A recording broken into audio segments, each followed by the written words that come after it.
ಪ್ರಥಮವಾಗಿ ಕಲಾಮಾತೆಯು ಜಗನ್ಮಾತೆಯೂ ಆದಂಥ ಕಟೀಲು ಮಹಾದೇವಿಗೆ ಸಾಷ್ಟಾಂಗ ಎರಗಿ, ನಮ್ಮ ಸೀಮೆ ದೇವರಾದಂಥ ಕೋಳೂರು ಶಂಕರಣ್ಣ ದೇವರಿಗೆ ನಮಿಸಿ, ಸ್ಥಳೀಯವಾಗಿರುವಂಥ ಸೀತಾರಾಮ ಹಾಗೂ ಹನುಮ ದೇವರಿಗೆ ಕೈ ಮುಗಿದು ಪ್ರಾರ್ಥಿಸಿ, ವೇದಿಕೆಯಲ್ಲಿರುವಂಥ ಗಣ್ಯರಿಗೆ ಎಲ್ಲ ವಂದಿಸಿ ಎರಡು ಮಾತು ನಾನು ಹೇಳೋದಕ್ಕೆ ಇಚ್ಛೆ ಪಡ್ತೇನೆ. ಇವತ್ತು ಮಹಾಬಲಭಟ್ಟರ ನೇತೃತ್ವದಲ್ಲಿ ನೀವೆಲ್ಲ ಒಟ್ಟು ಸೇರಿ ನನಗೆ ಸನ್ಮಾನ ಮಾಡಿದ್ದೀರಿ. ಪ್ರಾಮಾಣಿಕವಾಗಿ ನಾನು ಹೇಳುವುದಿದ್ದರೆ ನನಗೆ ಸಂದ ಸನ್ಮಾನ ಅಲ್ಲ ಇದು. ಕುರಿಯದ ಮನೆ ಯಕ್ಷಗಾನಕ್ಕೆ ಕೊಟ್ಟಂಥ ಕೊಡುಗೆಗೆ ನೀವು ಮಾಡಿದಂಥ ಸನ್ಮಾನ ಸಲ್ತದೆ. ನಮ್ಮ ಹಿರಿಯರ ಮುಂದೆ ನಾನು ಏನೂ ಸಾಧನೆ ಮಾಡಲಿಲ್ಲ. ಅವರ ಸಾಧನೆಯನ್ನು ಗಳಿಸುವಾಗ ಅಷ್ಟು ಕಷ್ಟ ಕಾಲದಲ್ಲಿಯೂ ನಾನು ಬಾಲ್ಯದಲ್ಲಿರುವಾಗ ಒಂದು 10-50-60 ಮಂದಿಗೆ ಕಲಾವಿದರಿದ್ದರು ನಮ್ಮ ಮನೆಯಲ್ಲಿ. ಒಂದೊಂದು ಕಡೆಯಲ್ಲಿ ಒಬ್ಬೊಬ್ಬರಿಗೆ ಒಂದೊಂದು ಅಭ್ಯಾಸ ಮಾಡಿಸ್ತಾ ಇದ್ದರು. ದೊಡ್ಡಪ್ಪ ಕಡೆಗೆ ಕುಣಿಲಿಕ್ಕೆ ಆಗುವುದಿಲ್ಲ ಅಂತ ಸಂದರ್ಭದಲ್ಲಿ ಕೋಳೂರು ರಾಮಚಂದ್ರಾಯರು, ಸೂರ್ಯಕುಮಾರಿ ಗೋವಿಂದ ಭಟ್ರು, ಹೊಸರಿತ್ತರು ಮರಲಿಂಗ ಭಟ್ರನ್ನು ಅದಕ್ಕೆ ನೇಮಿಸಿ ಅವನನ್ನು ಸರಿ ಮಾಡು, ಮತ್ತು ಕಡೆಗೆ ನಾನು ನೋಡ್ತೇನೆ ಅಂತೇಳಿ ಫೈನಲಿಗೆ ಆಗುವ ದೊಡ್ಡಪ್ಪ ಕೂತ್ಕೊಂಡು ಅವ್ರ ಹತ್ರ ಬಾಯಿ ತಾಳ ಹೇಳಿಸಿ ಕುಣಿಸ್ತಾ ಇದ್ರು. ಅದನ್ನು ನೋಡಿದ್ದೇನೆ ನಾನು. ಅಂತಹ ಪುಣ್ಯಾತ್ಮರಿಗೆ ಮತ್ತು ನಮ್ಮ ಅಜ್ಜ ವೆಂಕಟರಮಣ ಶಾಸ್ತ್ರಿಗಳು, ಶ್ಯಾಂಭಟ್ರು ಈಗಲೇ ಹೇಳಿದರು, ನಾವು ಯಕ್ಷಗಾನಕ್ಕೆ ಕೊಟ್ಟದ್ದೇ ಹೆಚ್ಚು. ಶ್ರೇಣಿಮಾವ ಹೇಳಿದಾಗೆ ನಾವು ಪಡೆದದ್ದು ಹೆಸರು ಮಾತ್ರ, ಬೇರೆ ಏನು ಪಡೆಯಲಿಲ್ಲ ಯಕ್ಷಗಾನದಿಂದ. ಆಗಲಿ, ನಮ್ಮ ಮನೆಯನ್ನು ನಮ್ಮ ಮನೆತನವನ್ನು ನನ್ನ ಮೂಲಕ ನನ್ನ ಹಿರಿಯರನ್ನು ನೀವು ಗೌರವಿಸಿದ್ದೀರಿ ಎನ್ನುವಾಗ ಮನಸ್ಸಿಗೆ ತುಂಬ ಸಂತೋಷವಾಗ್ತದೆ. ಕಲಾವಿದನಾದವ ಕ್ಷೇತ್ರದಿಂದ, ಅವನ ವ್ಯವಸಾಯದಿಂದ ಅವ ಹಿಂದೆ ಬಂದರೆ, ಇದು ನಂದಂತಲ್ಲ, ಎಲ್ಲರದ್ದು ಹೇಳಿದ್ದು ನಾನು. ಮತ್ತೆ ಅವನನ್ನು ಕೇಳುವವರು ಇಲ್ಲ, ಅವನನ್ನು ನೆನಪಿಸುವವರು ಇಲ್ಲ. ಕೆಲವೇ ಕಲಾವಿದರು ಅವರ ಹೆಸರು ಮಾತ್ರ ಇರ್ತದೆ, ಬಾಕಿದ್ದವ್ರದ್ದಿಲ್ಲ. ಅವರು ಏನು ಮಾಡಿದಾರಂತೆ ಗೊತ್ತೇ ಇಲ್ಲ. ಪಟರೆ ಚಂದಣ್ಣನಂಥ ಹೆಜ್ಜೆಗಾರಿಕೆಯವರನ್ನು ನಾನು ನೋಡಲಿಲ್ಲ, ಸತ್ಯ ಸಂಗತಿಗಾರೆ. ಅವರ ಒಟ್ಟಿಗೆ ಅವರ ಹೆಸರು ಹೋಗಿದೆ. ಕೆಲವರು ಕಟೀಲು ಮೇಳದ ಆಟವನ್ನು ನೋಡಿಸ್ತಾ ಇದ್ದವರು ಈಗಲೂ ಚಂದಣ್ಣನ ಹೆಸರು ಹೇಳ್ತಾರೆ, ಪಟರೆ ಚಂದು ಅಂತೇಳಿ. ಅವರ ಯಶವನ್ನು ಇತ್ತಿನವರು ನೋಡಿದವರಿಲ್ಲ. ಹಾಗೆ ಅಂತೇಳಿ ಈ ಸನ್ಮಾನ ನನಗೆ ಒಬ್ಬನಿಗೆ ಸಂದದ್ದಲ್ಲ. ನನ್ನನ್ನು ಈ ರೀತಿ ಮೇಲೆ ತರಲಿಕ್ಕೆ, ಮೇಲೆ ಬಂದಿದ್ದೇನೆ ಅಂದರೆ ಮೇಲೆ ತುಂಬ ಬರಲಿಲ್ಲ ನಾನು, ಇನ್ನು ಬರಲಿಕ್ಕೆ ತುಂಬ ಉಂಟು. ಅದು ಈ ಜನ್ಮದಲ್ಲಿ ಆಗೋದಿಲ್ಲ.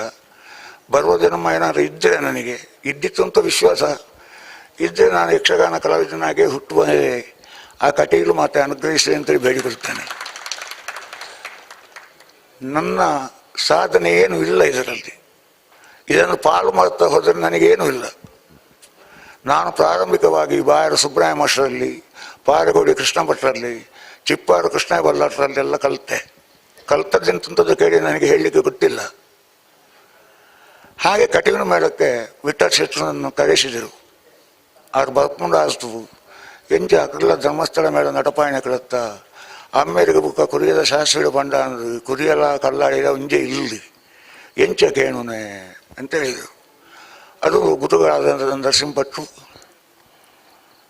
ಅವು ಏನು ಒಳ್ಳೆ ಏನು ಪುದುಕೆಣಪೆ ಅಂಥೇಳಿ ಅವರು, ಬೇಜಾವರ ಸತ್ಯಾನಂದರಾಯು, ಆನೆಗುಂಡಿ ಗಣಪತಿ ಭಟ್ರು ಇವರೆಲ್ಲ ಮನೆಗೆ ಬಂದು ತಂದೆಯವರ ಹತ್ರ ಕೇಳಿದರು. ಕೇಳುವಾಗ ಇದ್ದೇನೆ ನಾನು ಅಲ್ಲಿ. ಹಿಂಗಿಗೆ ಬಂದ ಸಾಮಾನ್ಯ ಎಂತ ಅಂತೇಳಿ ನರಸಿಂಹಭಟ್ರು ಹೇಳಿದರು. ಕಟೀಲು ಮೇಳಕ್ಕಾದರೆ ಬೇಡ ಹೇಳ್ತೇಳಿ ನರಸಿಂಹ, ನಾನು ಬೇರೆ ಮೇಳಕ್ಕಾದರೆ ಸಂಗತಿ ನೋಡಲಿದ್ದು. ಕಟೀಲು ಮೇಳ ಯಾವಾಗಲೂ ದೊಡ್ಡ ಮೇಳ. ಅವನು ಹೋಗ್ತಾರೆ ಹೋಗಲಿ, ಅವನ ದೊಡ್ಡಪ್ಪನ ಸುರುಳಿ ತಿರುಗಾಟ ಮಾಡಿದ್ದು ಕಟೀಲು ಮೇಳಲ್ಲಿ. ಯಾವುದಕ್ಕೂ ನೀನು ಅತ್ತಿಗೆ ಹತ್ರ ಕೇಳು ಅಂತೇಳಿ. ಅತ್ತಿಗೆ ಅಂದರೆ ವಿಠಲಶಾಸ್ತ್ರಿಗಳ ಹೆಂಡತಿ, ನಮ್ಮ ತಂದೆಯವರಿಗೆ ಅತ್ತಿಗೆ ಅಂತ ಹೇಳ್ತಿದ್ದವ್ರನ್ನು. ನಾವು ಇವತ್ತು ಕುರಿಯದಲ್ಲಿ ಊಟ ಮಾಡೋದಿದ್ದರೆ ಅವರನ್ನು ಬೆಳಿಗ್ಗೆ ಎದ್ದು ನಮ್ಮ ದೊಡ್ಡಮ್ಮನನ್ನು ಸ್ಮರಿಸಬೇಕು. ಕುರಿಯದ ಮನೆ ಉಳಿದಿದ್ದರೆ ಅವರನ್ನು ಹೇಳಿ ಉಳಿದದ್ದು. ಇಷ್ಟು ಕಲಾವಿದರಿಗೆ 12:30 1 ಗಂಟೆ ರಾತ್ರಿವರೆಗೆ ಬೀಸ್ತಾಗ್ತಿದ್ದೀರ ದೊಡ್ಡಮ್ಮ. ಹಾಗೆ ನರಸಿಂಹಭಟ್ರು ಹೋಗಿ ದೊಡ್ಡಮ್ಮನ ಹತ್ರ ಕೇಳಿದರು.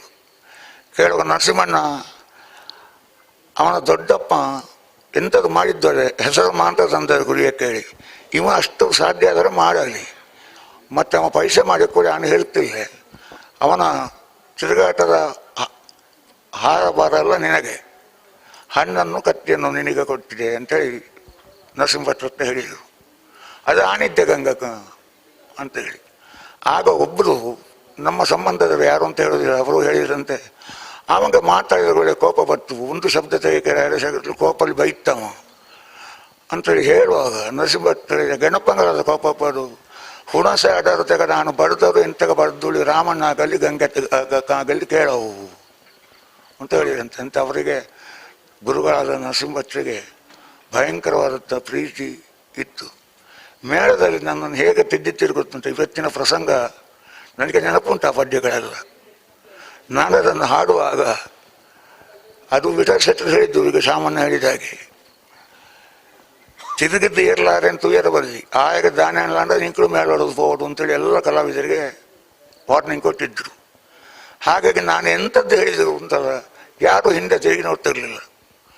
ಈ ಅಜಮುಖಿ ಉಂಟಲ್ಲ, ಈ ಅಜಮುಖಿಯದ್ದು ಈಗಲೂ ನೆನಪು ಬರ್ತಾರೆ ನನಗೆ. ಒಂದು ಇನ್ಸಿಡೆಂಟ್ ಹೇಳ್ತೇನೆ, ನಿಮಗೆ ಲೇಟ್ ಆಗಲಿಕ್ಕೆ ಸಾಕು, ದಯವಿಟ್ಟು ಕ್ಷಮಿಸಿ. ನಾನು ಅದನ್ನು ಹೇಳದೆ ಮುಂದರಲಿಕ್ಕೆ ಆಗೋದಿಲ್ಲ. ಓಹೋ ನೀನೇತಕ್ಕೆ ಚಿಂತಿಪೆ ಮುದ್ದದಿ ಬಿಡು ಸದ್ಗುಣವನದಿ ಅಂತೇಳಿ ಅಜಮುಖಿಗೆ ಒಂದು ಪದ್ಯ ಉಂಟು, ಶೂರಪದ್ಮನ ಹತ್ರ ಬಂದು ಹೇಳಲಿಕ್ಕೆ. ಆ ಪದ್ಯವನ್ನು ಏನೋ ಹೇಳಿ, ನಾನು ಈಗಲೂ ಒಳ್ಳೇದು ಹೇಳ್ತೇನೆ ಅಂತ ಹೇಳಿದ್ದಲ್ಲ, ಏನೋ ಹೇಳ್ತಾ ಇದ್ದೇನೆ. ಆಗ ಆಟ ನೋಡಲಿಕ್ಕೆ ಬಂದವರು ಇಡೀ ಕುಮಾರ ವಿಜಯ ಬಾಯಿಪಾಠ ಇರುವಂಥವರು, ದೊಡ್ಡ ಹಿರಿಬಲಿಪರು ಮತ್ತು ಅಗಡಿ ಭಗವತರು ಆಡಿಸುವುದನ್ನು ತುಂಬ ಸಲ ನೋಡಿದಂಥ ಜನಗಳಿದ್ದದ್ದು. ಅವರು ನೇರವಾಗಿ ಹೇಳಿದಂತೆ, ಇವ ತೋಟಂದು ಅಡಕೆ ಎರ್ಕೋಲಿಂದಲೇ ಬಂದದ್ದು ಕಾಣ್ತು, ಇದರ ಮೇಳಕ್ಕೆ ಕರ್ಕೊಂಡು ಬಂದದ್ದು ಆ ಅಡಕೆ ಎರ್ಕೋಲಿಂದಲೇ ಬಂದದ್ದು ಇವ ಅಂತೇಳಿ. ಅಂದರೆ ಅದು ಹೇಗೆ ಹೇಳಬೇಕು ಅಂತ ನನಗೆ ಗೊತ್ತಿರಲಿಲ್ಲ. ಅದೇನಾಯಿತು, ಗುರುಗಳಾದ ನರಸಿಂಹಭಟ್ರಿಗೆ ಗೊತ್ತಾಯಿತು. ಅದು ಹೇಳಿದ್ದು ನರಸಿಂಹಭಟ್ರ ಸಂಬಂಧದವರ ಹತ್ರ. ಅಜ್ಜ ನಿನ್ನೆ ಹಿಂಗೆ ಹೇಳಿಕೊಂಡಿದ್ದು, ಅಪ್ಪ ಮಗು ಅಂತೇಳಿ ಇಲ್ಲದ್ರೆ ಕಟ್ಟಿಲಲ್ಲಿ ಬೀದಿಯಲ್ಲಿ ಆಟ ಆಗೋದಿದ್ದೆ, ಅದು ನಿಮಗೆಲ್ಲ ಗೊತ್ತಿರ್ಬೋದು. ಪ್ರಸಂಗ ಹೇಳೋದು ಗೋಪಾಲಕೃಷ್ಣಾಶ್ರನವರು, ಒಂದು ಕೃಷ್ಣನಿಗೆ ಸಂಬಂಧಪಟ್ಟಂಥ ಪ್ರಸಂಗ ಇರ್ತದೆ ಇಲ್ಲಿ. ಅವರು ಆಟ ನೋಡ್ಲಿಕ್ಕೆ ಉಂಟು, ತುಂಬ ಹೊತ್ತು ನೋಡ್ತಿದ್ದರು ಅವರು. ಅಣ್ಣ ಇನ್ನೇ ಬೇತವಳ ಪ್ರಸಂಗ ಪೂರ್ತಿ ಷಣ್ಮುಖ ವಿಜಯ ಅಂದು ಮಾಡ್ಪುಗ ಅವು ಜಾಯ್ತಾಯ ನರಸಿಂಹ ಷಣ್ಮುಖ ವಿಜಯ ಅವು ಜಾಳ ತಾರಕಾಸುರ ಸಮಾರ ಶೂರಪದ್ಮ ಸಮಾರ ಅವು ಕುಮಾರ ಜಾಯ್ತಾಯ ಅತ್ತ ಗಿರಿಜಾ ಕಲ್ಯಾಣ ಉಂಟು, ಗಿರಿಜಾ ಕಲ್ಯಾಣ ತೆತ್ತಂತೂ ಶೂರಪದ್ಮನ ತೆತ್ತೊನ್ನೆ ಆಗು ಎಂತ ಬರೋಣಪ್ಪು ಅಂತ ಹೇಳಬೇಕು. ಇದು ಆಗಬೇಕಿದ್ರೆ ಪಡ್ಯಾಣ ಶಂಕರ ಬಾಬಾ ಇದ್ದಾರೆ ಇಲ್ಲಿ, ಅವರು ಬಂದಿದ್ದಾರಂತ ಗೊತ್ತಾದ್ದು ನನಗೆ. ಮತ್ತೆ ಅವರನ್ನು ಮನೆಗೆ ಬರಲಿಕ್ಕೆ ಹೇಳಿ ನರಸಿಂಹದ ಚೆಂಡೆ ಬರೆಸಿ ದುಶ್ಯಾಸನ ವಜೆಗೆ ಮತ್ತು ಈ ಕುಮಾರ ವಿಜಯಕ್ಕೆ ಮೊದಲು ಚೆಂಡೆ ಮತ್ತು ಮದ್ದಳೆ ಇಟ್ಟು ನರಸಿಂಹಜ್ಜ ಪದ್ಯ ಹೇಳಿ ಹೀಗೆ ಹೇಳಕ್ಕೆ ಗಣಪದರ ಹೀಗೆ ಮಾಡಬೇಕು ಅಂತೇಳಿ ಸಾಕ್ಷಿಗೆ ಶಂಕರಣ್ಣ ಇದ್ದಾರೆ ಹೇಳಿದರು ಮನೆ ಜಾವಡಿಯಲ್ಲಿ. ಹಾಗೆ 4 ದಿವಸದಲ್ಲಿ ಅದೇ ಅದನ್ನು ಆಡಬೇಕು ಅಂತ ಹೇಳಿರ್ತಲ್ಲ, ಅವರೆಲ್ಲ ನನ್ನನ್ನು ಟೀಕೆ ಮಾಡಿದ್ದಲ್ಲ ಅವರು, ನಾನು ಸರಿಯಾಗಲಿಕ್ಕೆ ದಾರಿ ತೋರಿಸಿದ್ದವರು. ಟೀಕೆ ಅಲ್ಲದು, ತಪ್ಪು ನಂದೇ ಅಲ್ಲ, ನಾನು ಹೇಳಬೇಕಾದಾಗ ಹೇಳಲಿಲ್ಲಲ್ಲ, ಅದನ್ನು ಹೇಳಿದೆ ನಾನು. ಆ ಅಜಮುಖಿ ಮಾಡಿದವರು ದೊಡ್ಡ ಬಲಿಪರು ಮತ್ತು ಅಗಡಿ ಭಾಗವತರ ಕಾಲದಲ್ಲಿ ಏನೊಂದು 1000 ಅಜಮುಖಿ ಮಾಡಿರ್ಬೋದಂತೆ ಅವರು. ಆದರೂ ಹಿಂದೆ ನೋಡಲಿಲ್ಲ ಅವರು.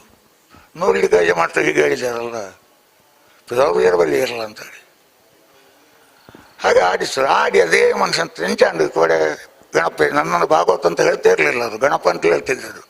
ಗೊಬ್ಬಣ್ಣ ಕುಮಾರ ವಿಜಯ ಅಂತ ಅಂದು ಫಸ್ಟ್ ಕ್ಲಾಸ್ ಅಂದು ಗುರುಕುಳೆ ಅಂತ ಹೇಳಿದಂತೆ ಅವರು.